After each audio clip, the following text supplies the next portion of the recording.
Yeah, it's really, really great to actually be on the line. Thank you so much for having me. You are. Just, I'm just looking forward to what we're going to talk about. Yeah. I'm also looking forward to that. Now, Sure. kindly tell us, about yourself and how many books you have to your name. Come again? Kindly tell us about yourself and how many books you have to your name.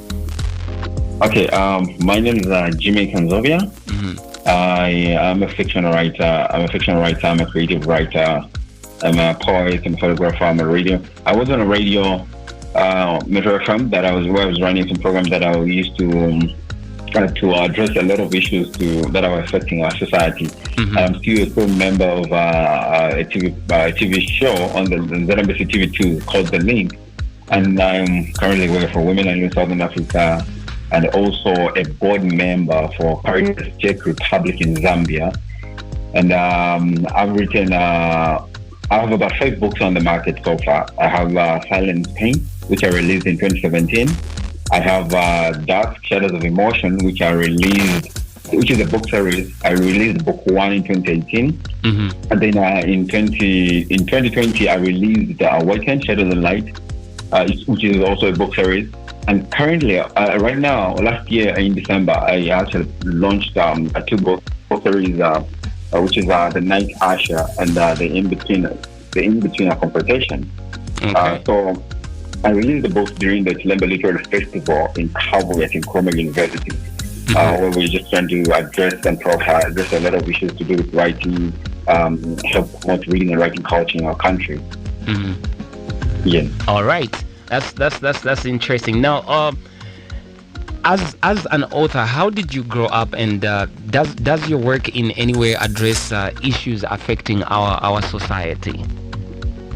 Yeah, sure. Actually, I write based on our reality, based on our public images as a Christian. Because when I look at the image that we have, we say we're a Christian nation, but we speak of oneness, we speak of Christianity, but some things that we do contradict our public image, Mhm. how people look at us. Take for example, the statistics for divorce rate last year shows about 2,000 divorce cases where people actually their marriages were dysfunctional, a lot of things. So that shows you that our homes are actually broken. So we have a lot of broken homes. You Mhm. can actually imagine how that is going to affect our society.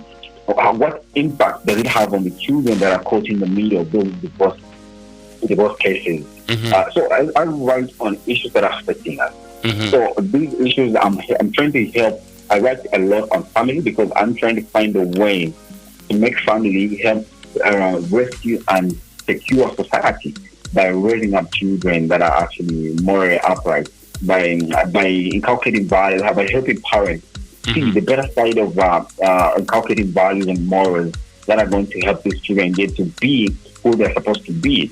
Like when I did Dark Shadows of Emotion, Mhm.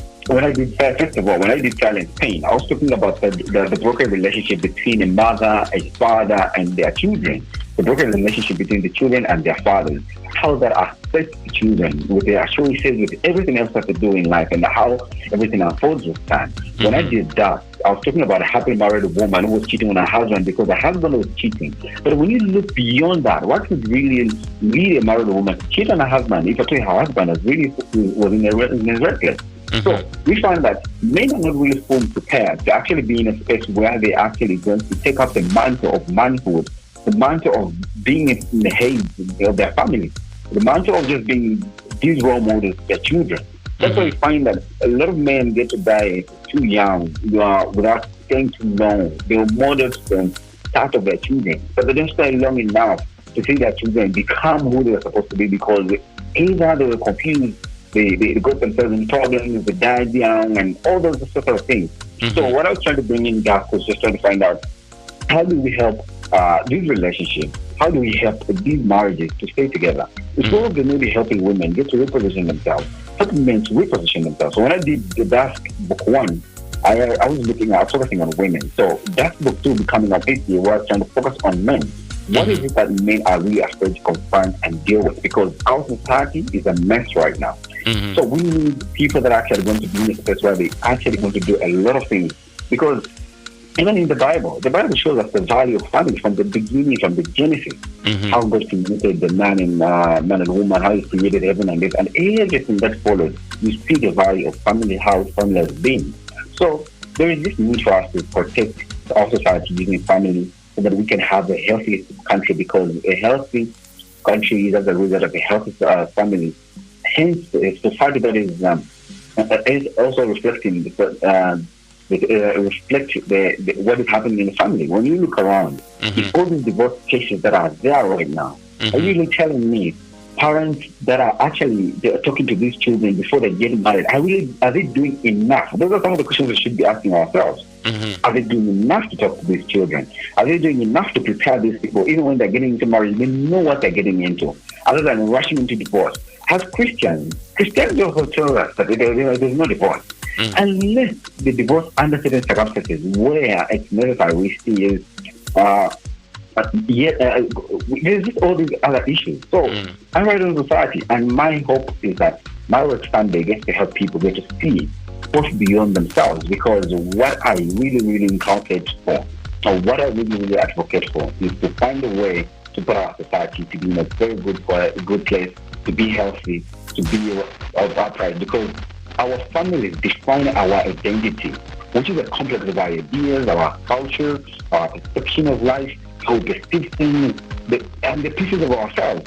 It's all embedded in how we are brought up. So the family really has a lot to do. Yeah. No, those are some very important points that you've raised. Now, you were nominated for the Diamond TV Portiers Awards. Now, are you able to tell us what this Portiers Awards is all about, and what did the nomination mean to you?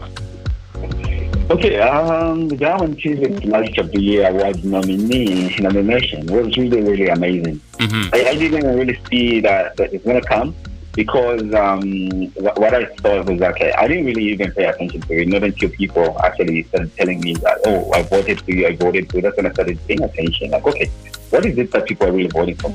So this nomination, I shared the nomination with quite a number of brilliant writers. Mizinda Melu, who won the award, Mwila Mwanga, David Kashiki, Lalewa, Zialu.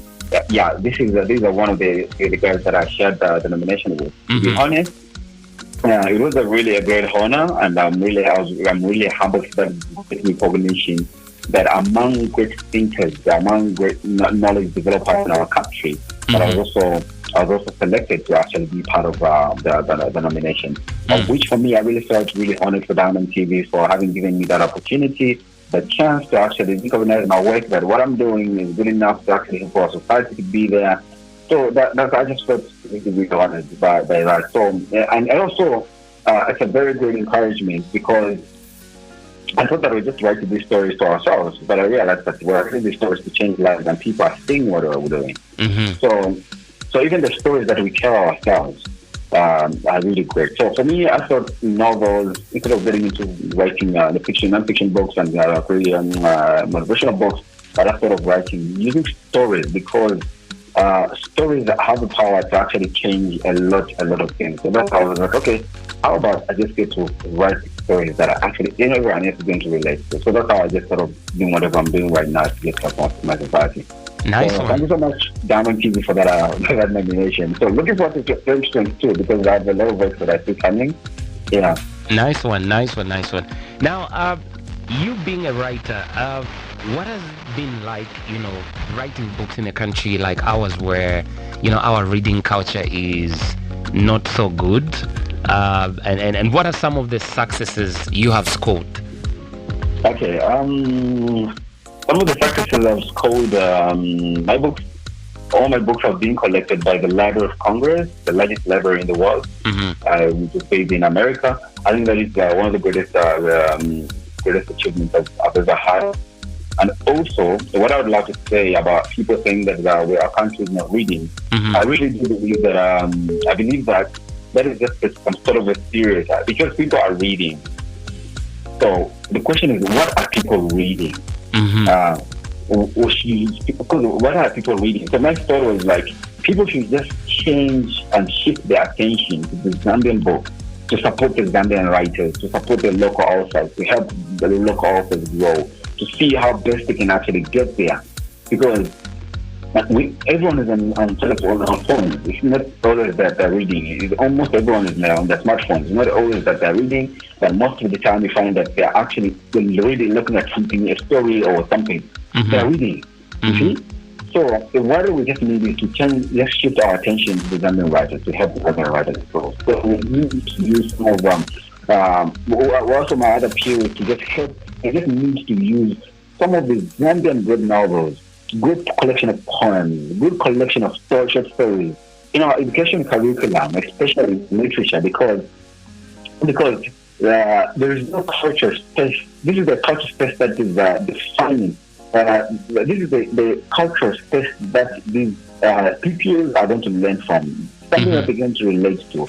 We shouldn't be using West African books even today, because no, West African books are good, East African books are good. How about our own? When do we think of helping? Zambian writers are really doing so much right now. They're writing good pieces, they're writing good words, but what is the government doing? So we need also to just help to get to question the government. What are they really doing? We have the previous government, the new government that are coming. I hope that they're going to do something.